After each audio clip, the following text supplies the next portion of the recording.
E a pergunta do Felipe é a seguinte, eu tenho uma dúvida, como que eu entendo o texto de o nascido de Deus não peca, de 1 João 3,9?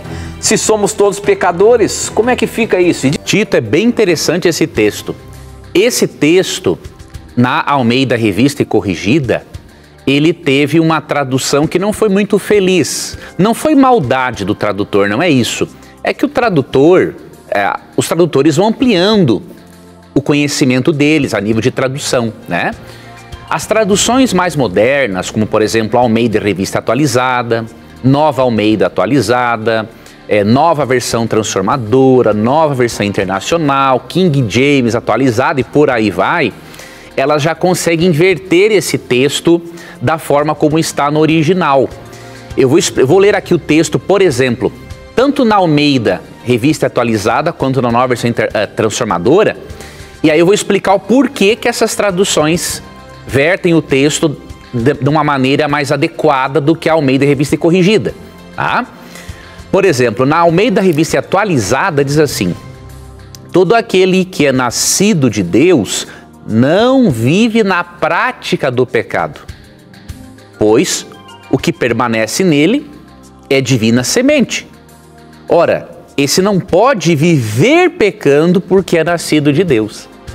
Veja que mudou todo o sentido. O texto não diz que o ser humano, ao aceitar a Cristo, não peca mais. Diz que ele não vive pecando, ou seja, ele não é mais o pecadeiro. Ele não é mais aquele que faz do pecado um estilo de vida, mas continua sendo um pecador e vai cometer pecados. Agora, por que essa tradução traduziu dessa forma? É porque no grego existe um tempo verbal chamado presente contínuo.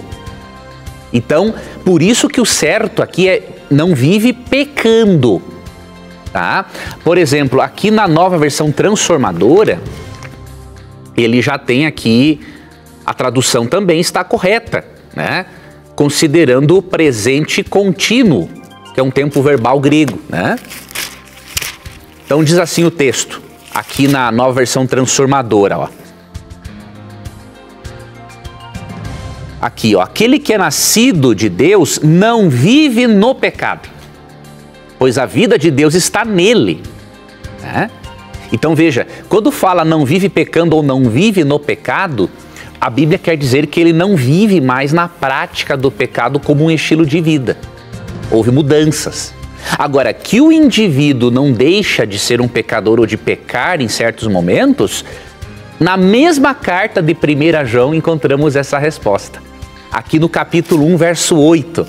Então é bom entender ali, é uma questãozinha de tradução, em 1 João 3,9, analisar esse aspecto da tradução e depois ir para 1 João 8, na mesma carta, que aí mata a charada, dizendo o seguinte, ó: se dissermos que não temos pecado nenhum, a nós mesmos nos enganamos e a verdade não está em nós. Então olha que interessante, né? Aqui João já diz o seguinte, que aquele que diz que não tem pecado, ele é um mentiroso. Então quando um perfeccionista, e existem perfeccionistas, né, dizem que é possível viver sem pecar antes da glorificação, ele está sendo um mentiroso, tanto pelo texto bíblico quanto pela realidade, porque até hoje eu não conheci nenhum perfeccionista que não pecasse mais. Eles não entendem o seguinte, Romanos 6 ensina que quando nós nos convertemos, Deus nos liberta do poder do pecado, ou seja, nós não somos mais os escravos dele como antes. Só que Deus não nos libertou ainda da presença do pecado, por dois motivos principais. Primeiro, porque Jesus não voltou ainda, para, em segundo, nos glorificar, e terceiro, ou colocar em segundo lugar, transformar a nossa natureza. Então, nós somos libertos sim do poder do pecado. 1 João 3,9 fala disso. Nós não continuamos sendo pecadeiros, mas não somos libertos da presença do pecado, como ensina 1 João 1,8. Então, juntando os dois textos, compreendendo esse aspecto breve ali da tradução, nós resolvemos esta aparente dificuldade.